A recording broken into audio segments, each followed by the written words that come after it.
दोस्तों पुष्पा इम्पॉसिबल में आप लोग देख सकते हैं कि यहाँ पर जो जुगल है और दिलीप पटेल हैं दोस्तों, अब वो यहाँ पर फाइनली वो झूला लेकर आ जाने वाले हैं यहाँ पर कादम्बरी के कमरे में, जो कि वो दोनों छुपकर बना रहे थे। अब दोस्तों जैसे ही दिलीप पटेल अभी आकर झूला रखते ही है और जुगल को कहते हैं हाँ जुगल ये जगह ठीक है, तो दोस्तों साथ ही कादम्बरी आ जाने वाली है और झूला देखकर काफ़ी ज़्यादा खुश हो जाती है और कहती है कि दिलीप भाई इसका मतलब तो ये है कि लगता आप लोग मेरे से कुछ छुपा रहे थे, तो मुझे लगा पता नहीं कौन सी बात है, इसका मतलब ये है कि आप लोग ये झूला बना रहे थे ना। तो दोस्तों दिलीप पटेल खुशी से कहता है कि हाँ कादम्बरी हम झूला बना रहे थे, क्योंकि जुगल को अपने आने वाले बच्चे के लिए एक झूला भी तो चाहिए था ना। तो जुगल ने सोचा कि क्यों ना वो तुम्हें एक सरप्राइज दे और अपने बच्चे को जल्दी से इस झूले में झुला दे। तो दोस्तों कादम्बरी कहती है कि वैसे दिलीप भाई आपने बात तो बहुत ही ज़्यादा बढ़िया की है, लेकिन अभी 1 महीना तो लगेगा ना बच्चे को आने में इस दुनिया में। तो दोस्तों दिलीप पटेल कहता है कि हाँ हाँ तुम ठीक कह रही हो कादम्बरी, लेकिन तुझे एक आपस की बात बताऊं, क्योंकि यहाँ पर जो जुगल है वो काफ़ी ज़्यादा शर्मीला है और तुम्हें आज तक कोई बात नहीं बताता। वो चाहता है कि उसको यहाँ पर बेटी मिले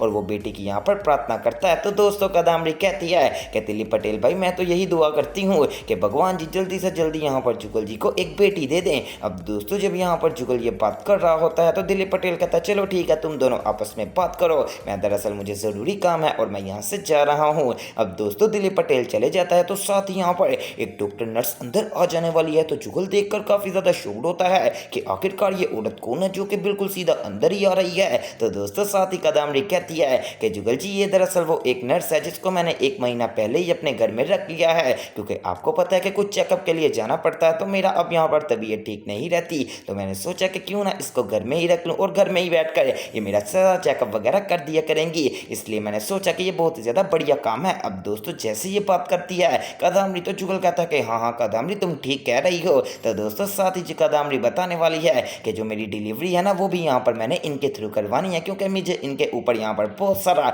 ट्रस्ट बन चुका है और मैं इनके साथ कंफर्टेबल भी होंगी। तो दोस्तों जुगल कहता है कि कादम्बरी वो तुम्हारी मर्जी, चलो ठीक है अब मैं चलता हूँ, तुम जरा इनसे बात कर लो। अब दोस्तों जुगल ये बात कह के वहाँ से चले जाने वाले हैं और जो डॉक्टर नर्स हैं वो जैसे ही अंदर आती हैं तो कादम्बरी कहती है कि जाकर दरवाज़ा नॉक कर दीजिए और यहाँ पर फिर मेरे से बात कीजिए। अब दोस्तों जैसे ही यहाँ पर वो दरवाजे को लॉक कर देते हैं तो कादम्बरी कहती हैं कि जी आप मेरे साथ है ना, बस मैं आपसे एक ज़रूरी बात करना चाहती हूँ। अब दोस्तों कादम्बरी बात करने से पहले ही पैसे निकाल कर बाहर आ जाने वाली है, तकरीबन यहाँ पर 4 से 5 लाख रुपए, और जाकर नर्स को पकड़ा देती हैं और कहती हैं कि मुझे यहाँ पर जल्दी से जल्दी यहाँ पर मेरी एक बेटी चाहिए। तो दोस्तों अब जो नर्स है वो पैसे देकर सारी बात को समझ जाने वाली हैं कि ये जो औरत है ये झूठ बोल रही है अपने हस्बैंड के साथ और इसका मतलब ये है कि ये प्रेग्नेंट नहीं। तो दोस्तों जल्दी से नर्स कहती है कि इतने पैसों में आपका काम मैं कर दूंगी, अब आपने फिक्र नहीं करनी। अब दोस्तों जो वो यहाँ पर सच में इतने सारे पैसे देखती है तो कादम्बरी कहती है कि इसका मतलब ये है कि आप पैसे देकर समझ जाती हो। तो दोस्तों साथ ही वो औरत कहती है हमारा तो काम यही है कि बच्चे इधर उधर ट्रांसफर करना, आप फिक्र मत कीजिए, आपको मैं एक लड़की यहाँ पर ला कर दूंगी जो कि आप पहचान भी नहीं पाएंगी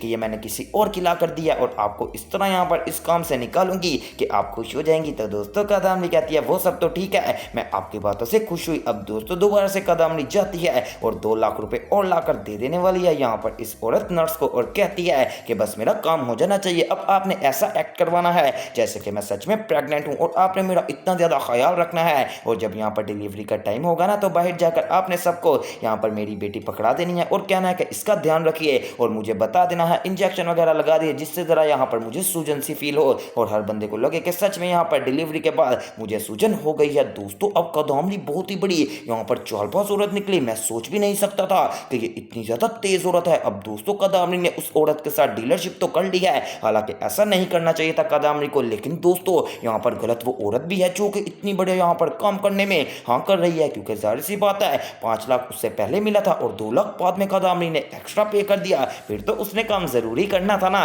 अब दोस्तों दूसरी तरफ दिखाया जाता है कि यहाँ पर जो अश्विन है जब वो स्वरा से मिलने के लिए स्वरा के स्कूल जाने वाला है तभी यहाँ पर गार्ड कहता है कि आप स्वरा से नहीं मिल सकते, हमें यहाँ पर पीछे से मना किया गया है। तो दोस्तों अश्विन कहता है ये कैसी बात हो गई, मैं उसका बाप हूँ और एक बाप अपनी बेटी से जब भी मिल सकता है, आप लोग यहाँ पर बीच में नहीं आ सकते। तो दोस्तों साथ ही यहाँ पर स्वरा की टीचर नीचे आ जाती हैं और वो आकर कहती हैं कि अश्विन जी आप गुस्सा मत कीजिए, हमें दीप्ति ने कहा है कि यहाँ पर आप उसके बाप को उससे मिलने मत दीजिएगा। तो दोस्तों अब अश्विन ये बात सुनकर गुस्से में आ जाने वाला है और कहता है कि रुकिए मैं अभी दीप्ति को कॉल करता हूँ और पता करता हूँ कि ये कौन होती है मेरी और मेरी बेटी को दूर करने वाली। अब दोस्तों यहाँ पर अश्विन गुस्से में आकर कॉल मिला देने वाला है दीप्ति को, लेकिन अश्विन को क्या पता कि यहाँ पर जो दीप्ति है उसका फोन यहाँ पर पड़ा हुआ है और दीप्ति के पापा वो देखते हैं कि इतनी देर से कॉल आ रहा है और दीप्ति कॉल नहीं उठा रही, तो दोस्तों वो आकर दीप्ति का मोबाइल फोन पकड़ लेते हैं और कहते हैं कि बेटा कॉल क्यों नहीं उठा रही, चलो ठीक है मैं ही कॉल उठा लेता हूं। अब दोस्तों दीप्ति के पापा कॉल उठाकर कहते हैं कि हाँ अश्विन बोलो, हमने ही मना किया है यहाँ पर स्वरा को, मुझे पता है तुम उसके स्कूल गए थे, चलो ठीक है अब आइंदा के बाद यहाँ पर मेरी बेटी को फोन मत करना। अब दोस्तों जब यहाँ पर दीप्ति के पापा इतनी बड़ी बात कर देते हैं तो यहाँ पर अश्विन काफी ज्यादा शॉक्ड हो जाता है कि अभी तो मैंने बात भी नहीं की थी, लेकिन इनको बात का किस तरह पता चला। अब दोस्तों अश्विन सारी गेम समझ जाने वाला है कि लगता इन्होंने पहले ही यहाँ पर सारा मिल बैठकर ये फैसला कर लिया था कि अब अश्विन को उसकी बेटी से भी मिलने नहीं देना और खास तौर पर यहाँ पर दीप्ति से भी नहीं मिलने देना। अब दोस्तों बेचारा अश्विन के लिए मुझे तरस आ रहा है कि बेचारे की एक छोटी सी गलती इतना बड़ा नुकसान अदा करेगी, ऐसा नहीं होना चाहिए था। हालांकि दीप्ति को अश्विन की बात सुननी चाहिए थी, लेकिन ये अश्विन के साथ बहुत ही बड़ी ज्यादती कर दी गई है। दूसरी तरफ दोस्तों यहाँ पर जो रिया है वो अपने पापा से कहती है कि पापा क्यों ना हम दोनों यहाँ पर बाइक कॉफी पीने चलें। तो दोस्तों यहाँ पर प्रोफेसर शास्त्री कहते हैं ठीक है रिया बेटा अभी भी कॉफी पीने चलते हैं, वैसे भी काफी ज्यादा दिन हो गए कि तुम्हारे साथ कुछ बातें नहीं की, चलो कॉफी पियेंगे और साथ साथ बातें करेंगे। अब दोस्तों रिया और उसके पापा आ जाने वाले हैं और कॉफी शॉप पर जाकर बैठ जाते हैं। तो प्रोफेसर शास्त्री कहते हैं कि रिया तुम्हें पता है पहले मैं कॉफी नहीं पीता था, लेकिन जब से तुम्हारी मम्मा ने मुझे छोड़ दिया और तुम दोनों मुझे छोड़कर चले गए तो मेरा दिमाग काफी ज्यादा यहाँ पर डल रहता था, तब वैसे मैंने यहाँ पर कॉफी शुरू कर दी।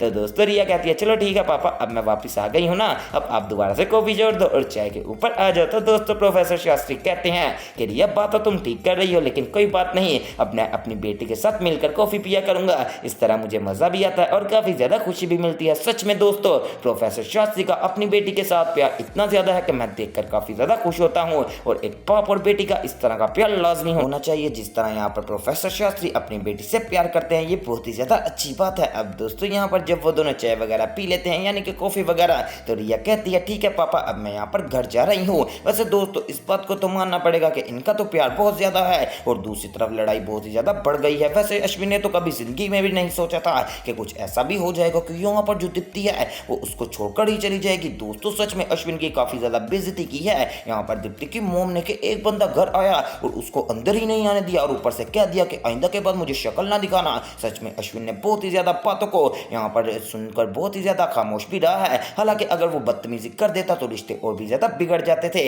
इससे दोस्तों हमें यहाँ पर ये सबक सीखने को मिलता है कि जितनी मर्जी लड़ाइयाँ हो जाएं अपनी जुबान पर काबू रखना चाहिए ताकि आइंदा भी कभी यहाँ पर अगर मौका बने तो एक दूसरे से मिला जा सके। हालांकि दोस्तों जो दीप्ति की माँ है वो भी सोच रही है कि मैंने अश्विन के साथ गलत किया और आने वाले चंद टाइम में ये सारा सीन ठीक हो जाएगा, लेकिन आखिरकार वो सीन किस तरह ठीक होगा यही तो देखने में आपको मजा आएगा। तो दोस्तों वो सब देखना मिस मत कीजिएगा और इस तरह की मजीद अपडेट सबसे पहले देखने के लिए मेरे चैनल स्पाइसी एंटरटेनमेंट को सब्सक्राइब करें और वीडियो को ज़्यादा से ज़्यादा शेयर करें। तो दोस्तों मिलते हैं न्यू वीडियो में।